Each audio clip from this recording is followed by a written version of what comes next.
በስመ አብ ወወልድ ወመንፈስ ቅዱስ አሐዱ አምላክ። የተወደዳችሁ የእግዚአብሔር ቤተሰቦች ነገ እግዚአብሔር አምላካችን እንዴት እንደሚጠብቀን እና ስለ ኖላዊነት የሚሰበክበት ዕለት ነው። ልደትን ልናከብር አንድ እሑድ ብቻ ቀርቶታል። ወርሃ ስብከት ከተጀመረ ጊዜ ጀምሮ ማለት ነው። ያው እንግዲህ የተወደዳችሁ የእግዚአብሔር ቤተሰቦች የእግዚአብሔርን ቃል ያለፈው ሳምንትም እንደተመለከትነው ይህ ሳምንት ይህ መጨረሻ እሑድ የጌታን ልደት ልናከብር የመጨረሻ እሑድ ኖላዊ ይባላል። ኖላዊ ማለት ስለ ጠባቂነት እግዚአብሔር አምላክ እንዴት አድርጎ እንደሚጠብቀንና ጥበቃው ከኛ እንዴት እንደማይለይ የምንረዳበትና የምንመለከትበት ነው።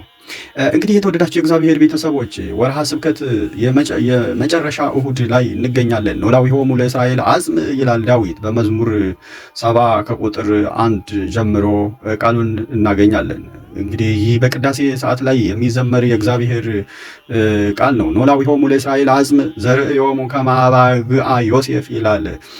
እስራኤልን የምትጠብቅ የማታንቀላፋ እውነተኛ ቸር ጠባቂ ሆይ እባክህን ስማን ይላል ዳዊት።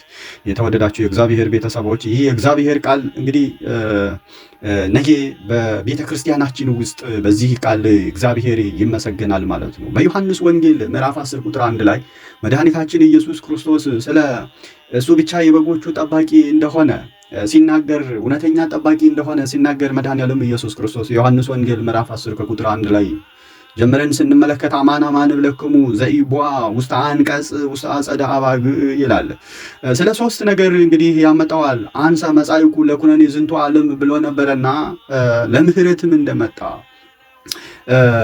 እንደመጣ ኖላዊ ኄር እንደሆነ ይናገራል። እዚህ ላይ የተወደዳችሁ የእግዚአብሔር ቤተሰቦች የእግዚአብሔር እንዴት አድርጎ እንደሚጠብቀንና ጥበቃውም እንደ ፖሊስና እንደ ወታደር ያለው አይነት አይደለም። ወይንም ደግሞ በግ የሚጠብቅ በግ እረኛ በጎቹን የእረኛ ወይንም ከብቶችን እንደሚጠብቅ እረኛ አይደለም። እሱ የሚጠብቀን የአባትነት እንደ አባትና እንደ ልጅ ነው የሚጠብቀን። የአባትነትን መንፈስ የልጅነትን መንፈስ በልጅ መንፈስና በአባትነት መንፈስ በልጅና በአባት መካከል ያለውን ፍቅር በዚህ ቃል ውስጥ እናገኛለን። እንግዲህ መድኃኔዓለም ኢየሱስ ክርስቶስ እንዲህ አለ፣ እንተ አንቀጽ አለ ይበውእ ኖላዊ አባግዕ ውእቱ፣ በበር የገባ ግን ባለቤት ነው ይላል መድኃኔዓለም ኢየሱስ ክርስቶስ ሲናገር። አባግዕ ወዳሉበት ቦታ በበር ያልገባ አጥር ጥሶ ቅጥር አፍርሶ የገባ ሌባ ወንበዴ ነው ይላል መድኃኔዓለም ኢየሱስ ክርስቶስ። የተወደዳችሁ የእግዚአብሔር ቤተሰቦች አጥር አፍርሶ ቅጥር ጥሶ የገባ እሱ ወንበዴ ነው። እሱ በጎቹን ሊሰርቅ እሱ በጎቹን ሊያርድ ይመጣል እንጂ ለበጎቹ የሚጠቅም ነገርን ሊያደርግ አይመጣም አለ። ቁጥር 3 ላይ ምን ይላል? ለእርሱ በረኛው ይከፍትለታል ይላል። ለእርሱ በረኛው ይከፍትለታል። ወአባግዕኒ በጎቹም ቃሉን ይሰሙታል፣ በጎቹንም በየስማቸው ይጠራቸዋል ይላል። በየስማቸው ይጠራቸዋል ስል እንግዲህ እኛ ሁላችንም ከእሱ ስንወለድ መንፈሳዊ ስም አለን፣ በየስማችን ይጠራናል ማለት ነው። መድኃኔዓለም ኢየሱስ ክርስቶስ ያውቀናል፣ ሁላችንም በቅርበት ነው የሚያውቀን ማለት ነው። በጎቹም ይከተሉታል ይላል። በጎቹም ይከተሉታል፣ ቃሉን ሰምተው በጎቹ ይከተሉታል። ያወጣቸዋል፣ ያሰማራቸዋል ይላል። ያወጣቸዋል፣ ያሰማራቸዋል። ቁጥር 4 ላይ ያወጣቸዋል፣ ያሰማራቸዋል። አማን አማን እብለክሙ አንቀጸ አባግዕ ይላል መድኃኔዓለም ኢየሱስ ክርስቶስ ነው። እውነት እውነት እላቸዋለሁኝ እኔ ለበጎቹ የሚሆን እውነተኛ በር እኔ ነኝ። ሌሎቹ ግን በበር የማይገቡ ወንበዴ ቀጣፊዎች ናቸው። እዚህ ቃል የምንረዳው የተወደዳችሁ የእግዚአብሔር ቤተሰቦች ኖላዊ ማለት እረኛ ማለት ነው። ኖላዊ ማለት እረኛ ማለት ነው በግዕዙ ቃል ኖላዊ ማለት እረኛ ማለት ነው። እረኛ ግን ከበጎቹ ጋር አብሮ ይውላል፣ አብሮ ያድራል። በጎቹ የሚበሉትን ሳርና የሚጠጡትን ውሃ ያዘጋጃል።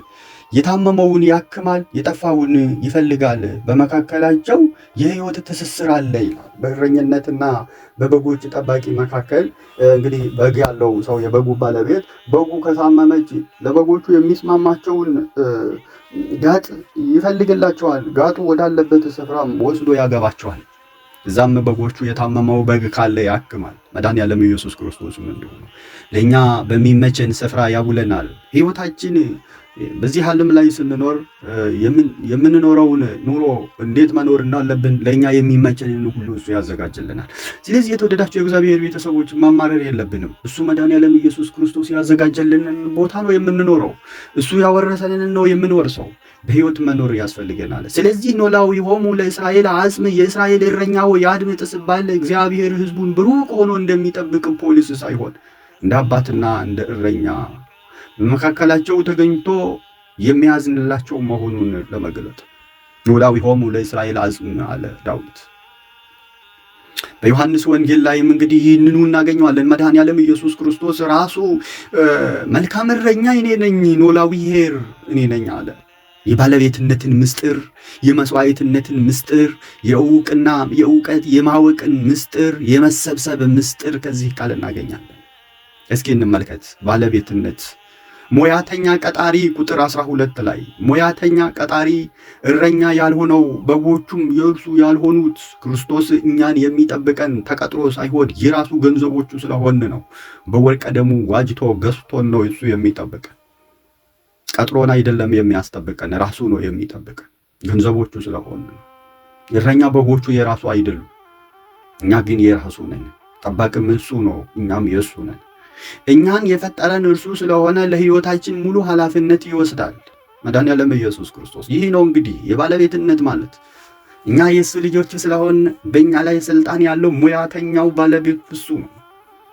መስዋዕትነት ይላል። መልካም እረኛ ነፍሱን ስለ በጎቹ ይሰጣል። ቁጥር 11 ላይ ስትመለከቱ ማለት ነው።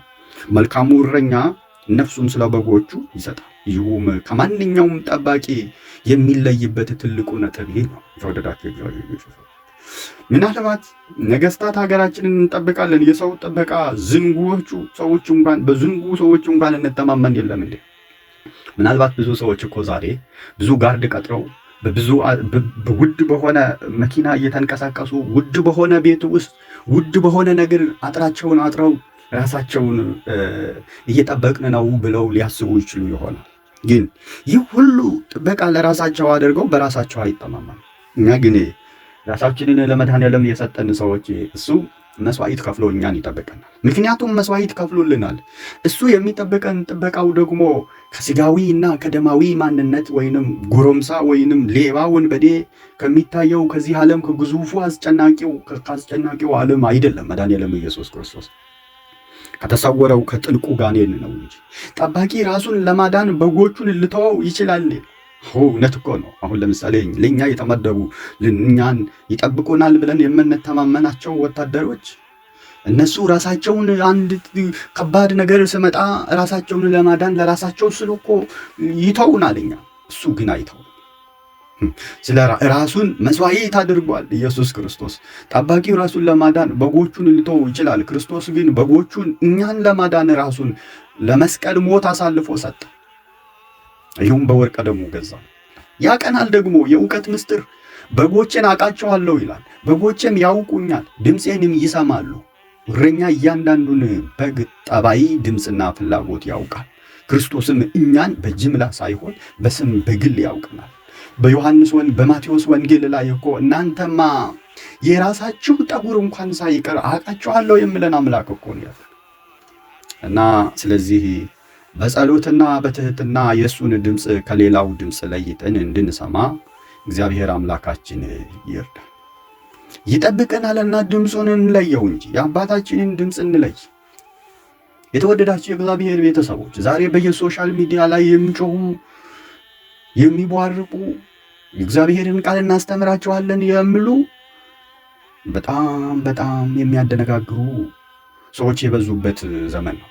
ስለዚህ እነሱ የአባታችን ናቸው ወይንስ የክርስቶስ ድምፅ ነው እንዴ? ወይንስ የማን ድምፅ ነው ብለን ለይተን ልናውቅ ያስፈልገናል። በጎቼ ያውቁኛል አለ 14:27 ላይ። በጎቼ 14 እስከ 27 ባለው ከቁጥር 14 ጀምረን ስንመለከት ይህን ቃል እናገኘዋለን። እና ስለዚህ እነሱም ያውቁኛል እኔም አውቃቸዋለሁ። በጎች በመደዳ በጅምላ ሳይሆን በቅርበት አውቃቸዋለሁ። ሕይወታችንም ጭምር ያቀናል መድኃኔዓለም ኢየሱስ ክርስቶስ እሱ የፈጠረን ስለሆነ የመሰብሰብ ደግሞ በሱ እንሰበሰባለን። እሱ አንዳችንም ሳያስቀረን በበረቱ ውስጥ ይሰበስበናል ማለት ነው። ከዚህም በረት ያልሆኑ ሌሎች በጎች አሉን። እነርሱን ደግሞ ላመጣ ይገባኛል። አንድም መንጋ ይሆኑኛል፣ እረኛም አንድ። ይህ የሚያሳየው ክርስቶስ ለአይሁድ ብቻ ሳይሆን ለዓለም ሁሉ የመጣ እረኛ መሆኑን ነው። የተበተኑትን የሰው ልጆች ሁሉ ወደ አንዲት ቤተ ክርስቲያን የመሰብሰብ ስልጣን ያለው እርሱ መድኃኔዓለም ኢየሱስ ክርስቶስ። ስለዚህ እሱ መድኃኔዓለም ኢየሱስ ክርስቶስ ሰብስቦናልና ለእርሱ ክብርና ምስጋና